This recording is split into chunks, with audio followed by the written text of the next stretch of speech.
చూసినట్టయితే నేను చెప్పేవాడిని.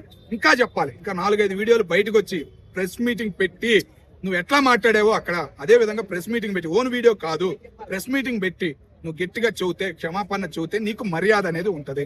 లేకపోతే చాలా కష్టం. అంటే చాలా వరకు సోషల్ మీడియాలో ఏంటంటే ఆయన అన్న దాంట్లో తప్పేం లేదు కదా, అందరిని ఉద్దేశించి చెప్పలేదు. ఇప్పుడు అనిల్ గారు కొంతమంది అసోసియేషన్ తరఫున వాళ్ళు కంప్లైంట్ చేశారు 100 పైగా, అందులో ఎవరిని ఉద్దేశించి చెప్పలేదు. మన సెక్షన్స్ అంటే ఎక్కడికి వెళ్ళినా మనం వెళ్ళే దాన్ని అన్నారు కదా, ఒకరిని కించపరచాలి, ఒకరిని మెన్షన్ చేసేది చేయలేదు కదా అని చెప్పేసి. ఆడవాళ్ళకి వాళ్ళ సంగతి వాళ్ళకి తెలియదు. ఎవరో ఒకళ్ళో ఇద్దరు ఉంటారు కానీ మిగతా ఆడవాళ్ళందరికీ సపోర్ట్ చేసినట్టు మాట్లాడితే చీరల గురించి, డ్రెస్సుల గురించి ఎవడైనా మాట్లాడతాడా? ఇప్పుడు చివరి కట్టుకున్న వాళ్ళు కూడా మాట్లాడతలేదా? ఆడు మాట్లాడేది ఏందన్న ఆడాళ్ళ గురించి? ఆడి పని ఆడు చూసుకోవాలి తప్ప ఏం మాట్లాడి. ఆడవాళ్ళకి ఒక స్వేచ్ఛ ఉంది. ఇప్పుడు వాళ్ళు ఇంకా బయటికి రావాలి, బయటకు వస్తే వాతావరణం బయట ఉంటుంది. చంద్రమండలం వెళ్ళారన్న మన మగవాళ్ళు, ఎవరు వెళ్ళారన్న చంద్రమండలం వెళ్ళి హ్యాపీగా మళ్ళీ తిరిగి అలా ఉన్న స్వేచ్ఛని చెడగొట్టద్దు. వాళ్ళకున్న స్వేచ్ఛ అనేది ఉంది.